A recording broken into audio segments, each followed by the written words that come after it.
শুক্রবার বন্ধের দিনেও কর্মব্যস্ত ইসি। এনসিপির হাসনাত আব্দুল্লাহ ও বিএনপির মঞ্জুরুল আহসান মুন্সির বিরুদ্ধে মনোনয়ন বাতিলের পাল্টাপাল্টি আবেদন। রাতে বিএনপির স্থায়ী কমিটির জরুরি বৈঠক, আসতে পারে গুরুত্বপূর্ণ সিদ্ধান্ত। তারেক রহমানের সঙ্গে পাকিস্তানের হাই কমিশনারের সাক্ষাৎ। নির্বাচন বিরোধীরা মোসাব্বির হত্যায় জড়িত থাকতে পারে বলেছেন সালাউদ্দিন। ফার্মগেট এলাকায় বিক্ষোভ।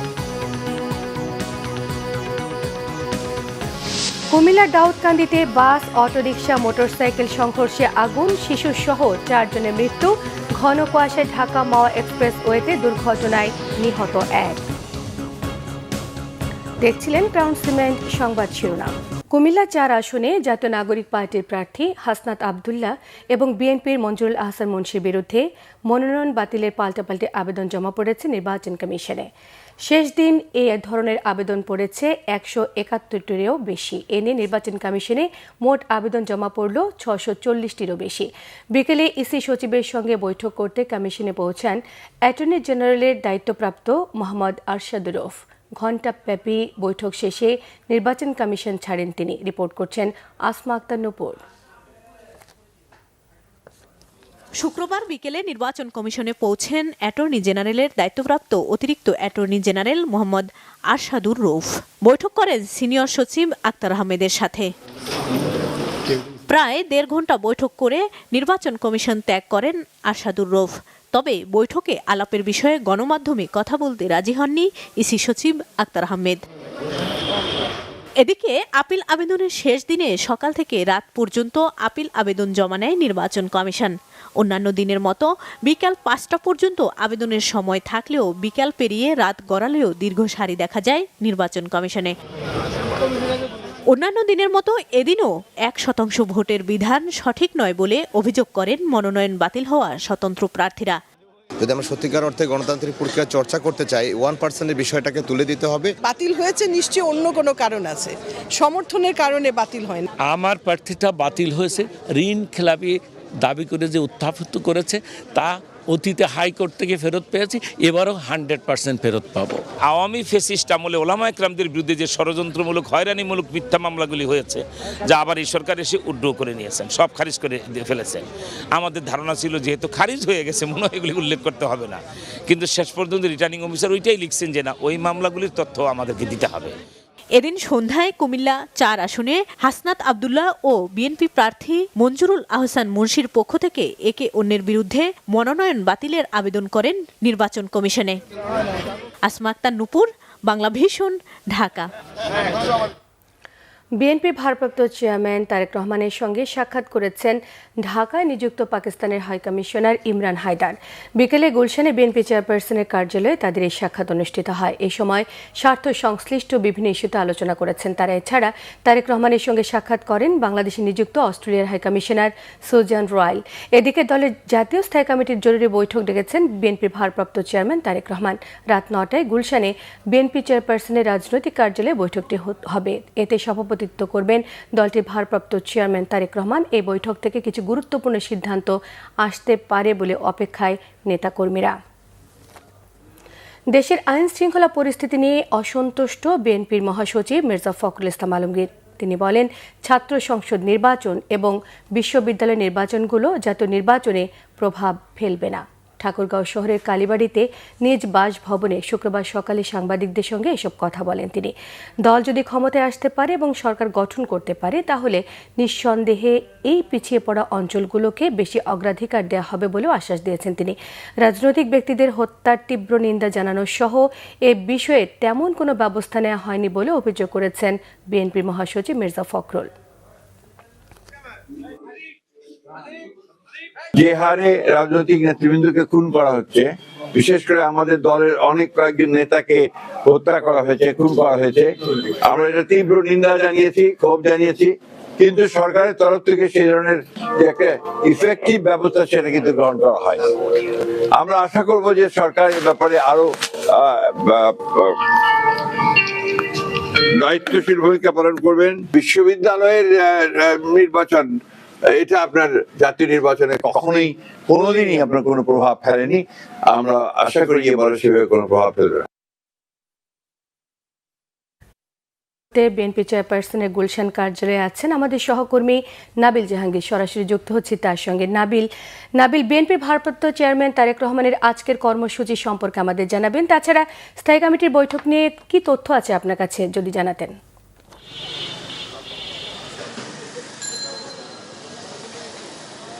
সোমা, আজকে বিকেল 4টার পর তারেক রহমান তিনি বিএনপির যে গুলশান কার্যালয় সেখানে এসেছেন এবং তারপর থেকে আমরা দেখেছি কয়েকটি দেশের রাষ্ট্রদূত কিন্তু তারেক রহমানের সাথে সাক্ষাৎ করতে কার্যালয়ে এসেছেন। আমরা প্রথমেই দেখেছি পাকিস্তানের যিনি বাংলাদেশে নিযুক্ত হাই কমিশনার ইমরান হায়দার, তিনি এখানে আসেন এবং তারেক রহমানের সাথে সৌজন্য সাক্ষাৎ করেন এবং পরবর্তীতে আমরা দেখেছি জার্মান নিযুক্ত যিনি রাষ্ট্রদূত বাংলাদেশের ডক্টর রুডিগার লোটস, তিনিও এখানে আসেন এবং তিনিও তারেক রহমানের সাথে সৌজন্য সাক্ষাৎ করেন এবং কিছুক্ষণ আগেই অর্থাৎ 7টার পর এখানে বাংলাদেশে নিযুক্ত অস্ট্রেলিয়ার যিনি হাই কমিশনার সুজান রাইল, তিনিও এসছেন এবং তার সাথে তারেক রহমানের যে সাক্ষাৎ বৈঠক সেটি এখন ভেতরে চলছে এবং রাষ্ট্রদূতদের সাথে আসলে কি বিষয়ে আলোচনা হচ্ছে সেটি কিন্তু এখনও গণমাধ্যমকে দলের পক্ষ থেকে নিশ্চিত করা হয়নি। তবে সাধারণত নির্বাচনের আগে তো বিভিন্ন রাজনৈতিক দলের সাথে বিভিন্ন দেশের যারা রাষ্ট্রদূত রয়েছেন তারা সাক্ষাৎ করেন।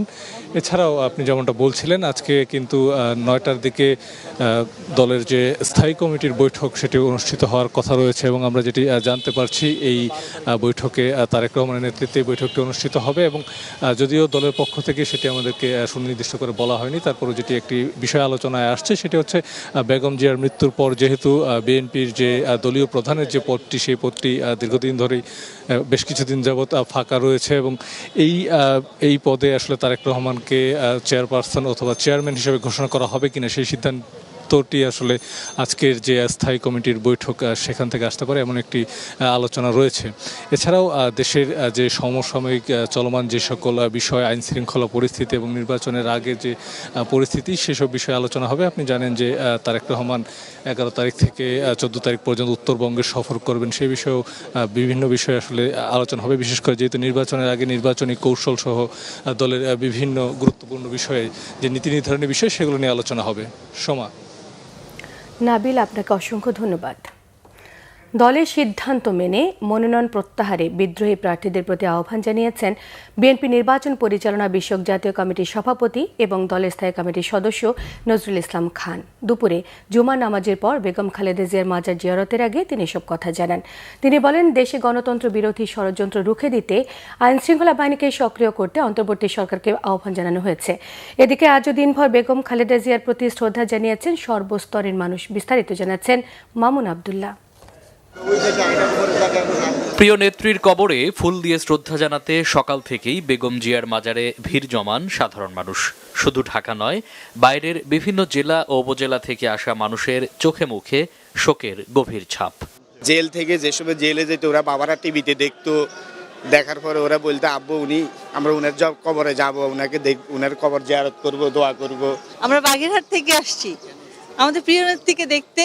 ও তো ছোট মানুষ এখন, কিন্তু এটা তো বড় হলেও দেখবে বা ছবিগুলো দেখে তখন ওইটা শিখবে যে আমরা এখানে জ্ঞানও গেছিলাম। তারা ভালোবাসে, দেশের জন্য সে অনেক কিছু করছে, মেয়েদেরকে সুযোগ সুবিধা দিয়েছে, মহিলাদেরকে সুযোগ সুবিধা দিয়েছে।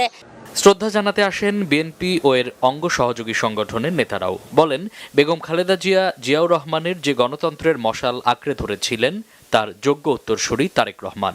বিগত স্বৈরাচার আমলে তার সাথে কাজ করছি এবং সে দেশের জন্য যে কাজ করে গেছে, আমাদের প্রতি যে তার একটা সন্তানের মতো যে একটা মায়া ছিল, দেশের প্রতি যে একটা যে মায়া ছিল, তার প্রতি আমাদের সেই রকমের একটা টান, সেই আন্তরিকতা থেকে আমরা আসছি। দেশনেত্রী বেগম খালেদা জিয়া এদেশের উন্নয়নের জন্য যে কর্ম পরিকল্পনাগুলো গ্রহণ করেছিলেন তা সময়ের পরীক্ষায় পরীক্ষিত। ঠিক শহীদ জিয়ার আদর্শকে, বেগম খালেদা জিয়ার আদর্শকে বুকে ধারণ লালন করে আগামীতে ইনশাল্লাহ সেইভাবেই রাষ্ট্র পরিচালনা করবে এবং দেশে সুশাসন এবং গণতান্ত্রিক অধিকার এবং ভোটের অধিকার নিশ্চিত করবে। আমি চাচ্ছি যে আমার সন্তানকে আমি দেখিয়ে যেতে এবং বুঝিয়ে যেতে যে কেন মানুষ তাদের ভালোবাসে এবং তাদের কবরটাকে চিনিয়ে যাচ্ছি। তারেক রহমান যদি ওনাদের মা বাবার মতো মানুষের মাঝে মিশে যায়, মানুষের মাঝে একাকার হয়ে যায়, তাহলে সারা জীবন মানুষের হৃদয়ে উনি বেঁচে থাকবেন এবং মানুষ ওনাকে ক্ষমতায় নিয়ে আসবেন। দুপুরে খালেদা জিয়ার কবরে শ্রদ্ধা জানাতে আসেন বিএনপির স্থায়ী কমিটির সদস্য নজরুল ইসলাম খান। এ সময় তিনি কথা বলেন ত্রয়োদশ জাতীয় সংসদ নির্বাচনের নানা দিক নিয়ে।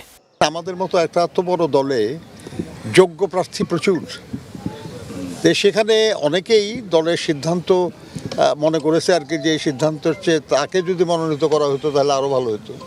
তো তারা সেই জন্য চেষ্টা করছে এবং প্রত্যাহারের সময় শেষ হয় নাই।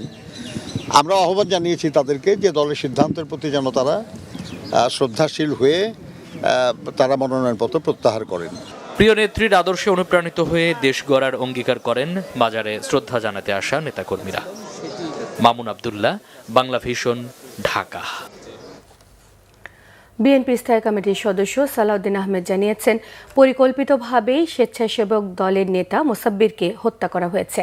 যারা নির্বাচন বিরোধী তারাই এই সকল কাজে জড়িত থাকতে পারে। মোসাব্বিরের বাসায় পরিবারের খোঁজ খবর নিয়ে তিনি এসব কথা বলেন। এদিকে মোসাব্বির হত্যায় জড়িতদের গ্রেফতারের দাবিতে বিক্ষোভ করেছে এলাকাবাসী। রিপোর্ট করছেন শুভ মাহফুজ।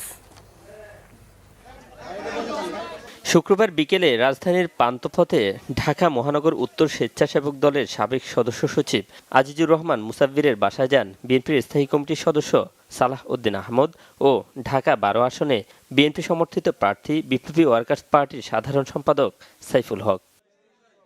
এ সময় গণমাধ্যমকে সালাহউদ্দিন আহমদ জানান, যারা নির্বাচন প্রতিহত করতে চায় তারাই এই হত্যাকাণ্ডের সাথে জড়িত থাকতে পারে। বলেন, এসব হত্যাকাণ্ড ঘটিয়ে নির্বাচনকে প্রতিহত করা যাবে না। যারা নির্বাচন বিরোধী, গণতন্ত্রের বিরোধী শক্তি, পতিত ফ্যাসিবাদী শক্তি এবং তাদের দোসররা, তারা তাদের ষড়যন্ত্রের অংশ হিসাবে এরকম আরও অনেক ঘটনা হয়েছে এবং সামনে হয়তো তাদের সেই পরিকল্পনা আছে। যারা গণতন্ত্র চায় না, নির্বাচন চায় না এবং নির্বাচনকে যারা অনিশ্চিত করতে পারলে লাভবান হবে, সেই জাতীয় কোনো অপশক্তি এর পিছনে আছে কিনা সেটা খতিয়ে দেখতে হবে। তবে আমরা ঘটনার সুষ্ঠু তদন্তের জন্য দাবি করেছি। দল থেকে মুসাব্বিরের স্ত্রী ও সন্তানের দায়িত্ব নেয়ার কথাও জানান সালাহ উদ্দিন আহমদ। আজকে ওনার নির্দেশে এসছি। আমরা মুসাব্বিরের বিধবা স্ত্রী এবং তার সন্তানদের আমরা আমাদের পক্ষ থেকে যা কিছু সহায়তা প্রয়োজন সারা জীবনের জন্য সেটা আমরা দায়িত্ব নেব ইনশাআল্লাহ। ঢাকা 12 আসনের প্রার্থী বিপ্লবী ওয়ার্কার্স পার্টির সাধারণ সম্পাদক সাইফুল হক বলেন, নির্বাচন বানচাল ও দেশকে অস্থিতিশীল করতে নির্বাচন বিরোধী একটি দল অপচেষ্টা করছে। আমরা আর কোনো মায়ের বুক আমরা খালি হওয়া দেখতে চাই না। আমি সরকারের কাছে দাবি জানাবো, তারা সর্বোচ্চ পেশাদারি দক্ষতায় খুনিদেরকে, ঘাতকদেরকে গ্রেপ্তার করবেন, আইনের আওতায় আনবেন এবং আমি মনে করি তাদের যদি সর্বোচ্চ রাজনৈতিক সদিচ্ছা থাকে, ঘাতকদেরকে আইনের আওতায় আনা সম্ভব। এদিকে মুসাব্বির হত্যার বিচারের দাবিতে বিক্ষোভ মিছিল করেছে তেজগাঁও থানা বিএনপি। বাদজুমা বসুন্ধরা শপিং কমপ্লেক্সের পেছন থেকে শুরু হয়ে বিক্ষোভ মিছিলটি ফার্মগেট ঘুরে তেজগাঁও থানার সামনে অবস্থান নেয়। হত্যাকারীদের গ্রেপ্তারের আশ্বাসে অবস্থান শেষ করেন বিক্ষোভকারীরা। শুভ মাহফুজ, বাংলা ভিশন, ঢাকা। বেগম খালেদা জিয়া আজীবন গণতন্ত্র ফিরিয়ে আনা এবং মানুষের অধিকার প্রতিষ্ঠার জন্য সংগ্রাম করেছেন। তার সেই আদর্শকে সামনে রেখে বিএনপির ভারপ্রাপ্ত চেয়ারম্যান তারেক রহমানের নেতৃত্ব শক্তিশালী করার আশা প্রকাশ করেছেন ঢাকা 6 আসনে ধানের শীষের প্রার্থী ইশরাক হোসেন। বেগম খালেদা জিয়া রুহের মাগফিরাত কামনায় ঢাকা 6 আসনের সাধারণ নাগরিকদের পক্ষ থেকে এই দোয়ার আয়োজন করা হয়। কবি নজরুল সরকারি কলেজ মাঠে মিলাদ এবং দোয়া অনুষ্ঠানে ইশরাক হোসেন বলেন, বেগম খালেদা জিয়ার জানাজায় লাখ লাখ মানুষ উপস্থিত হয়ে আল্লাহর কাছে তার জন্য দোয়া করেছেন। তার আশা, মানুষের ভালোবাসা এবং দোয়া আল্লাহ নিশ্চয়ই কবুল করেছেন। আলোচনায় অন্যান্য নেতারা বেগম খালেদা জিয়ার আত্মত্যাগ এবং তারেক রহমানের উপর জুলুম নির্যাতনের কথা তুলে ধরেন। জাতীয়তাবাদী মুক্তিযোদ্ধা দলের সভাপতি ইশতিয়াক আজিজ উলফাত সহ বিএনপি ও সহযোগী সংগঠনের নেতাকর্মীরা দোয়া অনুষ্ঠানে উপস্থিত ছিলেন।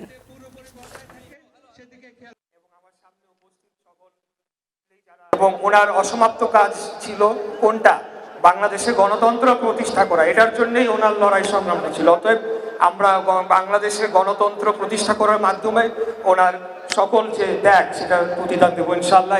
আমাদের প্রাণপ্রিয় নেতা দেশনায়ক তারেক রহমানের জন্য দোয়া প্রার্থনা করছি, মহান আল্লাহ তাআলা ওনার হাত ধরে যাতে আমাদেরকে বাংলাদেশে গণতন্ত্র প্রতিষ্ঠা করার তৌফিক দান করেন। আসন্ন ত্রয়োদশ জাতীয় সংসদ নির্বাচনের জন্য যথেষ্ট ভালো পরিবেশ রয়েছে বলে জানিয়েছেন প্রধান উপদেষ্টা প্রেস সচিব শফিকুল আলম। ময়মনসিংহের এবি ঘ রোডে শিববাড়ি পরিদর্শনে এসে তিনি এসব কথা জানান। তিনি আরও জানান, সরকার মনে করে লেভেল প্লেইং ফিল্ড সঠিক রয়েছে। ছোট বড় সকল দলের জন্য পরিবেশ একই রকম আছে। বর্তমানে প্রার্থীদের যাচাই বাছাই চলছে। এছাড়া প্রার্থীরা বাড়ি বাড়ি গিয়ে প্রচারণা চালাচ্ছেন। 22 জানুয়ারি থেকে পুরো দমে নির্বাচনী প্রচার শুরু হবে বলেও জানিয়েছেন শফিকুল আলম। ইলেকশন ক্যাম্পেইন শুরু হবে 22শে জানুয়ারি। আমরা আশা করছি যে এই যে অ্যাটমসফিয়ার আছে, আমরা যথেষ্ট মনে করি এখনো ভালো অ্যাটমসফিয়ার আছে। ক্যান্ডিডেটরা অনেকে বাড়ি বাড়ি যে ভোট চাচ্ছেন, আমরা প্রচুর পোস্টার দেখছি, ইলেকশনের আমেজ সব জায়গায় আমরা দেখছি। আর লেভেল প্লেইং ফিল্ড দু একটা কথা বলেন, বাট আমরা দৃশ্যমান কোনো এমন কিছু দেখছি না যে জন্য মানে কেউ বলতে পারবেন যে দেশে লেভেল প্লেইং ফিল্ড নেই। আমরা মনে করছি পুরোপুরি লেভেল প্লেইং ফিল্ড আছে এবং এটা সমস্ত ছোট পার্টির জন্য যেরকম, বড় পার্টিগুলোর জন্য সেরকম। বাংলাদেশের শুল্ক কমানোর প্রস্তাবে ইতিবাচক সাড়া দিয়েছে মার্কিন যুক্তরাষ্ট্র, জানিয়েছেন প্রধান উপদেষ্টা প্রেস সচিব শফিকুল আলম। মার্কিন বাণিজ্য প্রতিনিধি রাষ্ট্রদূত জেমিসন গ্রিয়ারের সঙ্গে সাক্ষাৎ করেন জাতীয় নিরাপত্তা উপদেষ্টা ডক্টর খলিলুর রহমান। তিনি ইউএসটিআর সহকারী ব্র্যান্ডন লিঞ্চের সঙ্গেও একটি পৃথক বৈঠক করেছেন। বৃহস্পতিবার বিকেলে ওয়াশিংটন ডিসিতে তারা সাক্ষাৎ করেন। আজ সকালে প্রধান উপদেষ্টা প্রেস উইং এক বার্তায় বিষয়টি জানান। ডক্টর খলিলুর রহমান সাক্ষাৎকালে জেমিসন গ্রিয়ারকে বাংলাদেশ ও মার্কিন যুক্তরাষ্ট্রের মধ্যে বাণিজ্য ঘাটতি কমানোর অগ্রগতি সম্পর্কে অবহিত করেছেন। খলিলুর রহমান ইউএসটিআরকে বর্তমান 20% থেকে পারস্পরিক শুল্ক কমানোর প্রস্তাব দিয়েছেন। রাষ্ট্রদূত গ্রিয়ার এই প্রস্তাবটি ইতিবাচকভাবে বিবেচনা করার আশ্বাস দেন। এছাড়া মার্কিন ভিসা বন্ডে বাংলাদেশকে অন্তর্ভুক্ত করার প্রেক্ষাপটে নিরাপত্তা উপদেষ্টা রাষ্ট্রদূত গ্রিয়ারকে বাংলাদেশি ব্যবসায়ীদের ভ্রমণ সহজ করতে তার সদিচ্ছাকে কাজে লাগানোর আমন্ত্রণ জানান। মানি মেশিন ম্যানিপুলেশন বন্ধ করলেই আসন্ন নির্বাচন সুষ্ঠু এবং গ্রহণযোগ্য হবে বলে মন্তব্য করেছেন নির্বাচন পর্যবেক্ষণ সংস্থা ফেমার সভাপতি মুনিরা খান। ডিবেট ফর ডেমোক্রেসির আয়োজনে রাজধানীর এফডিসিতে অনুষ্ঠিত গ্রহণযোগ্য নির্বাচনী গণতন্ত্র পুনরুদ্ধারের ভূমিকা রাখবে শীর্ষক বিতর্ক প্রতিযোগিতায় এসব কথা বলেন তিনি। জানান, সুষ্ঠু, নিরপেক্ষ এবং গ্রহণযোগ্য নির্বাচনের দায়িত্ব নির্বাচন কমিশনের।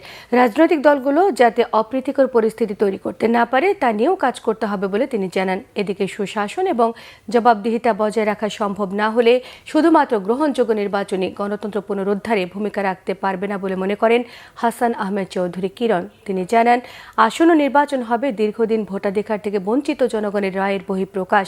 বিতর্ক প্রতিযোগিতায় বিরোধী দল হিসেবে ঢাকা ইন্টারন্যাশনাল ইউনিভার্সিটি বিজয়ী হয়।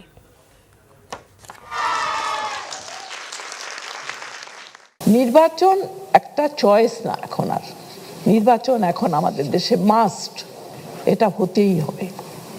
এখন সেটাকে গ্রহণযোগ্য করতে হবে। মানি, মাসাল, ম্যানিপুলেশন, এই তিনটা জিনিসকে আমাকে আটকাতে হবে নির্বাচন যদি গ্রহণযোগ্য করতে হয়। বর্তমান যে নির্বাচন কমিশনার যারা রয়েছে, প্রধান নির্বাচন কমিশন যারা রয়েছে, তারা অতীতের অভিজ্ঞতা থেকে তারা মনে রাখবেন, যদি সেই প্রাক্তন দুজন প্রধান নির্বাচন কমিশনার নুরুল হুদা এবং হাবিবুল আউয়ালের মতো যদি কোনো কারণে রাতের ভোট দিনে, দিনের ভোট রাতে, আমির ভোট, এই ধরনের ভোটের সাথে সম্পৃক্ত থাকে, তাহলে কিন্তু তাদের পরিণতি বর্তমান যে কমিশনার রয়েছে, যা কমিশনার রয়েছে, তাদের মতো কিন্তু হতে পারে। তাই আমরা মনে করি যে বাংলাদেশের আগামী জাতীয় নির্বাচন কোনোভাবেই কলঙ্কিত হতে দেওয়া যাবে না। বাংলাদেশের আগামী নির্বাচন যাতে জনগণের ভোটে নির্বাচিত প্রতিনিধি নির্বাচিত হয়ে আসতে পারে। বাংলাদেশের আগামী নির্বাচন যাতে লেভেল প্লেইং ফিল্ডের মাধ্যমে সকল দলের জন্য, সকল প্রার্থীর জন্য সমান অধিকার প্রতিষ্ঠা হয়, সে ধরনের একটা নির্বাচনের অপেক্ষায় কিন্তু আমরা থাকতে চাচ্ছি। কুমিল্লার দাউদকান্দিতে বাস, অটোরিকশা, মোটরসাইকেল সংঘর্ষে শিশুসহ নিহত হয়েছে 4 জন। প্রত্যক্ষদর্শীরা জানান, দুপুর উপজেলার বানিয়াপাড়া এলাকায় বাস, অটোরিকশা এবং মোটরসাইকেলের সংঘর্ষ হলে আগুন লেগে যায় বাসে। এতে অগ্নিদগ্ধ হয়ে ঘটনাস্থলেই 4 জন মারা যায়। ফায়ার সার্ভিস এবং স্থানীয়দের সহায়তায় পরিস্থিতি নিয়ন্ত্রণে আনা হয়েছে। বিষয়টি নিশ্চিত করেন দাউদকান্দি হাইওয়ে থানার ভারপ্রাপ্ত কর্মকর্তা ইকবাল বাহার মজুমদার। এদিকে চাঁপাইনবাবগঞ্জের ভোলাহাটে সড়ক দুর্ঘটনায় মিলন আলী নামে এক মোটরসাইকেল আরোহী নিহত হয়। পুলিশ এবং স্থানীয়রা জানান, সকালে নান্নু মোড় এলাকায় বিপরীত দিক থেকে আসা একটি ট্রাক্টরের সঙ্গে মোটরসাইকেলের মুখোমুখি সংঘর্ষ হলে ঘটনাস্থলে তার মৃত্যু হয়। অন্যদিকে ঘন কুয়াশায় মুন্সিগঞ্জে ঢাকা মাওয়া এক্সপ্রেসওয়েতে বাস ট্রাক সংঘর্ষে 1 জন নিহত হয়। এতে আহত হয়েছে অন্তত 15 জন। প্রত্যক্ষদর্শী এবং ফায়ার সার্ভিস জানায়, ঢাকা মাওয়া এক্সপ্রেসওয়ের ঢাকামুখী লেনে দাঁড়িয়ে থাকা ট্রাকের পেছনে ধাক্কা দেয় বাস। এতে বাসটির সামনের অংশ দুমড়ে মুচড়ে যায়। মাঝারি শৈত্যপ্রবাহে বিপর্যস্ত জনজীবন। হাসপাতালগুলোতে বাড়ছে শীতজনিত রোগীর সংখ্যা। ভোরে সর্বনিম্ন তাপমাত্রা রেকর্ড করা হয়েছে পঞ্চগড়ে 6.8 ডিগ্রি সেলসিয়াস। মৃদু শৈত্যপ্রবাহে কুড়িগ্রামের জনজীবন বিপর্যস্ত। নদী বেষ্টিত চরাঞ্চলগুলোতে শীতের তীব্রতা তুলনামূলকভাবে বেশি। আজ জেলায় সর্বনিম্ন তাপমাত্রা রেকর্ড করা হয়েছে 9 ডিগ্রি সেলসিয়াস। শীত মৌসুমে কুড়িগ্রামের 9টি উপজেলায় এই পর্যন্ত 27,000 কম্বল বিতরণ করেছে জেলা ত্রাণ ও পুনর্বাসন অফিস। কনকনে ঠান্ডা আর ঘন কুয়াশায় নাকাল ঠাকুরগাঁয়ের জনজীবন বেশি বিপাকে কৃষি শ্রমিকরা। চুয়াডাঙ্গায় টানা 2 সপ্তাহ ধরে মাঝারি শৈত্যপ্রবাহ চলছে। তাপমাত্রার পারদ ওঠানামা করছে 6 থেকে 8 ডিগ্রিতে। সন্ধ্যার পর থেকে কুয়াশার চাদরে ঢাকা থাকছে চারপাশ। বেলা বাড়ার সঙ্গে সঙ্গে সূর্যের দেখা মিললেও তা উত্তাপ ছড়াচ্ছে না। কয়েকদিনে প্রচণ্ড ঠান্ডায় বিপর্যস্ত জয়পুরহাটের জনজীবন। খড়কুটো জ্বালিয়ে শীত নিবারণের চেষ্টা করছেন সবাই। বেশি কষ্ট পাচ্ছে শিশু এবং বৃদ্ধরা। হাসপাতালগুলোতে বাড়ছে শীতজনিত রোগীর সংখ্যা। ঘন কুয়াশায় দিনের বেলাতেও যানবাহন চলছে হেডলাইট জ্বালিয়ে। এদিকে রাজধানী সহ বিভিন্ন এলাকায় মিলেছে সূর্যের দেখা। আবহাওয়ার পূর্বাভাসে বলা হয়েছে আগামী 3 দিন হালকা কুয়াশা থাকলেও রোদও থাকবে। এতে বাড়বে তাপমাত্রা। তবে চলতি মৌসুমে 3 থেকে 4টি শৈত্যপ্রবাহ থাকবে। এতে তীব্র হতে পারে শীতের মাত্রা। এদিকে গত সপ্তাহে তীব্র শীতে হাসপাতালে বেড়েছে শ্বাসকষ্টজনিত রোগীর চাপ। রিপোর্ট করছেন মুবাশির আহমেদ। গত 2 সপ্তাহ ধরে শীত জেঁকে বসেছে রাজধানী ঢাকাসহ সারা দেশে। সূর্যের দেখাও মেলেনি নিয়মিত, যা বাড়িয়েছে শীতের তীব্রতা। কিন্তু শুক্রবার নগরবাসীর দিন শুরু হয় আলো ঝলমলে রোদ দিয়ে। এতে কাটতে শুরু করেছে কুয়াশা, কমেছে শীত। রোদের দেখা পেয়ে তা উপভোগ করছেন সাধারণ মানুষ। চলমান শৈত্যপ্রবাহের মধ্যে কিছুটা স্বস্তিতে জনজীবন। আবহাওয়ার পূর্বাভাসে বলা হয়েছে আংশিক মেঘলাসহ সারা দেশে আবহাওয়া শুষ্ক থাকতে পারে। অপরিবর্তিত থাকতে পারে রাত ও দিনের তাপমাত্রা। শুক্রবার ঢাকার সর্বনিম্ন তাপমাত্রা 12.5 ডিগ্রি সেলসিয়াস। তাপমাত্রা বৃদ্ধির এ ধারা আগামী 5 দিন অব্যাহত থাকবে বলে জানিয়েছে আবহাওয়া অধিদপ্তর। ফগি কন্ডিশন থাকার কারণে লোকজনের ভিতরে ঠান্ডা লাগার অনুভূতিটা একটু বেশি। তো আজকে তো আমরা কিছুটা সূর্যের আলো দেখতে পাচ্ছি, যে যখন সূর্যের আলোর পরিমাণটা বাড়তে থাকবে, মানে সূর্যকিরণ আসতে থাকবে, তখন দিনের তাপমাত্রাটা একটু বৃদ্ধি পেতে থাকবে। তখন লোকজনের ভিতরে একটু স্বস্তি ফেরত আসবে। আশা করা যায় যে আগামীকাল থেকে সূর্যকিরণের পরিমাণটা একটু বৃদ্ধি পাবে। এদিকে গেল সপ্তাহের তীব্র শীত ও ঘন কুয়াশার কারণে রাজধানীর বক্ষব্যাধি হাসপাতালে বেড়েছে রোগীর সংখ্যা। এই প্রচণ্ড ঠান্ডায় একটু বাইরে গেলে মানে ঠান্ডার যে কুয়াশার যে এর জন্যে হয়তো সেই পরিমাণ গরম কাপড় আমি পরে যাইনি। আমার ঠান্ডা লেগে আমার হঠাৎ রাতে অ্যাজমার প্রবলেম দেখা দিছে, তাই আমি এসে ভর্তি হয়েছি। অ্যাজমা, নিউমোনিয়া ও ঠান্ডাজনিত রোগ যাদের রয়েছে সেসব রোগীদের ঘন কুয়াশা, ধুলাবালি ও ঠান্ডা এড়িয়ে চলার পরামর্শ চিকিৎসকদের। মুবাশির আহমেদ, বাংলা ভিশন, ঢাকা। সবজির বাজারে অস্থিরতা। পিছিয়ে নেই মাছ মাংসের বাজারও। সরবরাহ কম থাকায় চড়া দামে বিক্রি হচ্ছে এই সকল পণ্য। গত সপ্তাহের তুলনায় কেজি প্রতিটি সবজির দাম বৃদ্ধি পেয়েছে 20 থেকে 30 টাকা পর্যন্ত। ব্যবসায়ীরা বলছেন সরবরাহ কম থাকায় বেশি দরে বিক্রি করতে হচ্ছে তাদেরকে। এতে তাদের বেচা বিক্রিও কমে গেছে অনেকটাই। রিপোর্ট করছেন আরেফিন শাওন। ছুটির দিনে পুরো সপ্তাহের বাজার করতে রাজধানীর পলাশী কাঁচা বাজারে ভিড় জমাচ্ছে সব শ্রেণী পেশার মানুষ। সবজি, মাছ, মাংস সবই পাওয়া যায় এক ছাদের নিচেই। শীতে ভরা মৌসুমেও সবজির বাজারে অস্থিরতা কাটছে না। চড়া দামে বিক্রি হচ্ছে সব ধরনের সবজি। গত সপ্তাহের তুলনায় বেড়েছে প্রায় সব সবজির দামই। ব্যবসায়ীদের দাবি, পর্যাপ্ত সরবরাহ না থাকায় বাড়তি দামে বিক্রি করতে হচ্ছে তাদের। ফুলকপি গত সপ্তাহে বেচলাম হলো 40 টাকা পিস, 30 টাকা পিস। এই সপ্তাহে 50 টাকা নিচে কপি নাই। আপনার এই যে সিম গত সপ্তাহে বেচলাম 40 টাকাই, এই সপ্তাহে 50 টাকা কেজি, 60 টাকা কেজি। টমেটো গত সপ্তাহে বেচলাম 100 টাকা কেজি, এই সপ্তাহে 120 টাকা কেজি, 110 টাকা কেজি। কিছুদিন আগে কম ছিল, এখন আবার বাড়ছে। সবজির মানুষের, সাধারণ মানুষের ক্রয় ক্ষমতার বাইরে আর কি। কিন্তু তুলনামূলকভাবে বাজারে যা লক্ষ্য করছি অতটা দাম কমে না। হ্যাঁ, সব কিছুর দামই ঊর্ধ্বগতি। মাছ মাংসের বাজারেও অস্থিরতার ছাপ। গত সপ্তাহের তুলনায় মুরগি কেজি প্রতি দাম বেড়েছে 10 থেকে 20 টাকা। মাছের ক্ষেত্রে 50 টাকা পর্যন্ত বেড়েছে দাম। আমদানি কম, মানুষ গাঙে নামতে পারতেছে না। অনেক ঠান্ডার জন্য মাছ কম আসতেছে, এই জন্য একটু দাম বাড়তি। ফার্মের মুরগি 170 টাকা কেজি, আগের সপ্তাহে ছিল 160, এখন 10 টাকা বাড়ছে। সোনালিও বাড়ছে, সোনালিও 300 টাকা 290-80, আগে ছিল 250-260, এখন বর্তমানে 300। বাড়তি দামে ক্ষুব্ধ সাধারণ মানুষ। আয় তো প্রতিদিন বাড়ে না, প্রতি মাসেও বাড়ে না। আমাদের আয় সীমিত, কিন্তু ব্যয় বাড়তেছে ইন এভরিডে। প্রত্যেকটা জিনিসের উপরে দাম বাড়তেছে। ক্রেতা সবসময় তো মানে ইসের মধ্যেই আছে, বিপদের মধ্যে। তার কারণে একটা কেজিতে যদি 80 টাকা 100 টাকা বেশি হয়, তাহলে অবশ্যই ইনকাম তো আয় মানে ব্যয় যে হারে বাড়ছে, আয় তো সে হারে বাড়ে না। তবে স্বস্তির সংবাদ রয়েছে ডিমের বাজারে। আগের তুলনায় দাম কমেছে সব ধরনের ডিমের।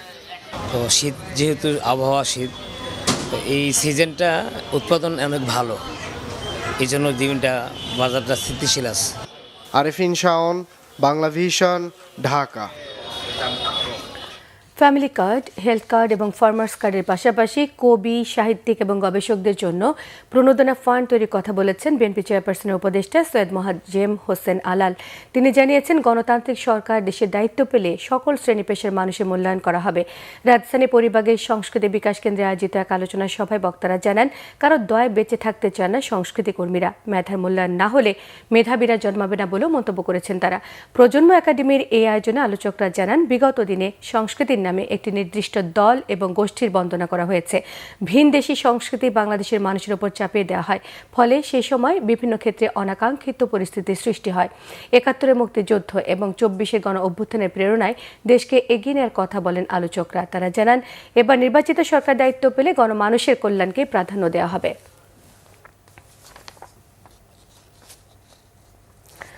রাজধানীর কড়াইল বস্তিতে আগুনে ক্ষতিগ্রস্ত দুটি মক্তবের সাহায্যে উদ্যোগ নিয়েছে আন-নূর কোরআন শিক্ষা ফাউন্ডেশন। চালু করা হয়েছে অগ্নিদগ্ধ পরিবারের খেদমত কর্মসূচি। বস্তির ভয়াবহ অগ্নিকাণ্ডে ঘরগুলোর পাশাপাশি পুড়ে গেছে কোরআন শিক্ষাদানের দুটি মক্তব, পুড়েছে শিক্ষার্থীদের পোশাক, বই খাতাও। তাদের সাহায্যে এই উদ্যোগ নিয়েছে আন-নূর কোরআন শিক্ষা ফাউন্ডেশন। আগুনে ক্ষতিগ্রস্ত শিক্ষার্থী এবং শিক্ষকদের 2 দফায় অর্থ সাহায্য দেওয়া হয়েছে ফাউন্ডেশনের পক্ষ থেকে। এতে প্রধান অতিথি হিসেবে ছিলেন বাড্ডা মিফতাহুল উলুম মাদ্রাসার শাকিউল হাদিস মুফতি আব্দুল মজিদ। বক্তব্যে সবার প্রতি মহান আল্লাহর উপর ভরসা রাখার আহ্বান জানিয়েছেন তিনি।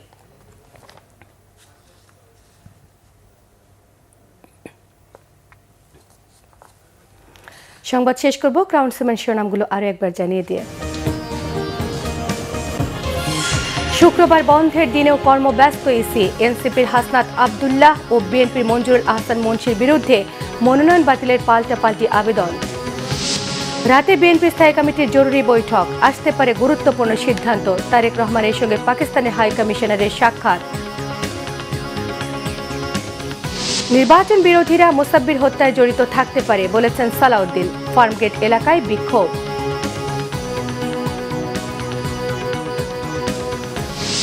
কুমিল্লার দাউদকান্দিতে বাস, অটোরিকশা, মোটরসাইকেল সংঘর্ষে আগুন, শিশুসহ মৃত্যু 4 জনের। ঘন কুয়াশায় ঢাকা মাও এক্সপ্রেসওয়েতে দুর্ঘটনায় নিহত 1। এই ছিল এখনকার মতো। পরের সংবাদ রাত 10:30টায়। 9টায় রয়েছে নিউজ 20। দেখার আমন্ত্রণ রইল। এতক্ষণ সঙ্গে থাকায় সবাইকে ধন্যবাদ।